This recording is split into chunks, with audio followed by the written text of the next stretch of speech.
and businesses. Looking back over the last few decades, several technology waves have occurred, all with different drivers. In the 80s and 90s, the focus was on digitizing markets, how we trade, deliver market data, and distribute news. From 2000 until 2008, the ubiquity of the internet shifted the focus to the interconnection between financial institutions and customers. Since then, the cloud, big data, and machine intelligence have taken center stage. I'm Jill Malandrino, Global Markets Reporter for the Nasdaq, and joining me today are Mike O'Rourke, Global Head of Machine Intelligence and Data Services at Nasdaq, Brendan Carley, Global Head of Frameworks Product Management at Thomson Reuters, and John Robson, who's Executive Director for First Derivatives KX Systems. And we're going to discuss a panel hosted by the Nasdaq and our partners at Markets Media on machine intelligence and how it's impacting market participants. So we're going to go down the line, learn about the new and emerging technologies from their respective companies. And the question is cloud computing influence your products, particularly machine intelligence? We'll start off here. Yeah, absolutely. You're right. The past couple of decades have been about aggregating data, and the amount of data that's generated by banks themselves now is petabytes every day. Huge problem to organize all of that data and to store it and to retrieve it. And for many years, we've been working with banks to help them database that data that they generate and compare it to external data so that they can analyze markets and analyze their performance and increasingly start to be compliant with regulation, which is also asking them to report a lot on what's been happening in their marketplace and the trades they've executed during every day. Increasingly, that burden says, let's find a more efficient way to actually run this and store this. And the cloud is a destination that people are increasingly beginning to be comfortable with and starting to understand that some of these activities don't generate any differentiation. They actually are there simply to provide some of the reporting requirements that the government asks for. And therefore, why not put it into a safe place in a cloud and have that ability to be able to store and retrieve information using the elastic capability of processing that cloud technologies deliver to banks. So the idea of building huge data centers and running them yourselves is starting to give way to let's find a way to be more efficient and start to look at how we can use service-based delivery of content as a means to operate the middle, back, and front office of these banks. Okay, Mike, let's hear about it from Nasdaq's perspective. Sure. I mean, cloud technologies, just to add to that, is allowing us to innovate more rapidly. The time to market is now shortened, and the amount of risk that you take on for any project is lessened as well, because you don't have to provision hardware, with the end in mind, with the end state you're paying for when you have all of your customers. You can roll it out as you go. You can expand capacity as you go. It's also allowing us, to ask bigger questions, ask better questions, and with machine intelligence, we're able to extract that and create better products for our customers. So we find that we can have more targeted, higher value products for our customers now because we're leveraging this type of technology. Okay, let's hear about it from Reuters. Yeah, so I think that, what these guys have said is absolutely true, right? So it's about scalability, it's about agility and the ability to innovate. The economics are certainly there, not only in terms of just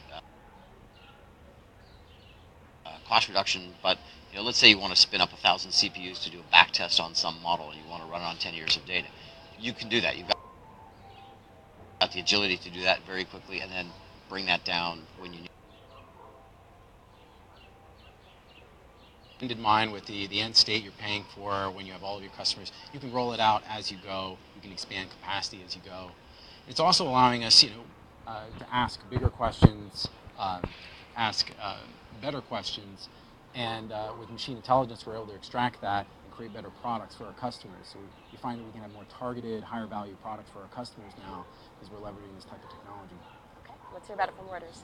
Yeah, so I think that, what these guys have said is absolutely true, right? So it's about scalability, it's about agility and the ability to innovate.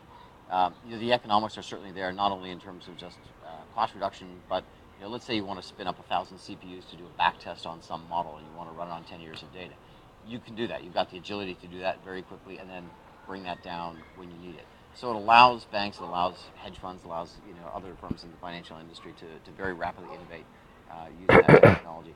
The other thing actually I think that a lot of people miss is it's not just the underlying technology infrastructure, it's the software ecosystem as well.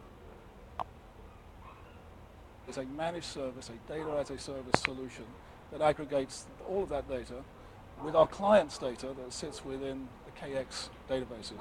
So we can provide a ready-built solution with the reporting that's required generated out of this entire environment as a service. So that's something we've been working on together for a while now and starting to bring to market. So I think we've got a really exciting solution for that right now. Yeah, well, it's the same thing here at the Nasdaq too. We're always talking about market data. It seems to be the catchphrase around here. Yeah, and I think that you're right. The focus is how do we provide these things as a platform as a service? How do we collect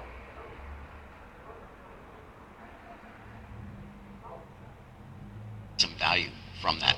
MiFID is going to be a huge driver of that. So 2017 for most of our customers is MiFID, right? So MiFID goes into effect January 1st of 2018. Very hard deadline on the one hand, cost pressures on the other hand. Or watch out for things that might go wrong in the trading environment. And when you're looking across massive amounts of data, you need a database that is powerful enough to be able to find those exceptions and bring them to your attention.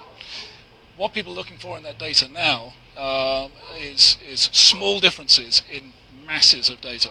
And so data visualization and the tools to provide people on the sell side and the buy side the ability to empower people with analytic tools that can enable them to get into that data easily and bring it back and look for those opportunities and look for those risks.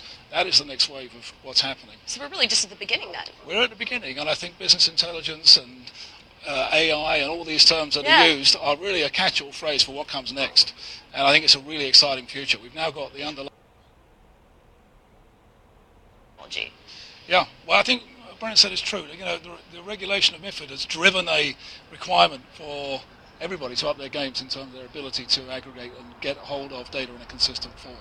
Right. The next wave is to really draw intelligence from that and understand how to create alpha or create differentiation or watch out for things that might go wrong in the trading environment.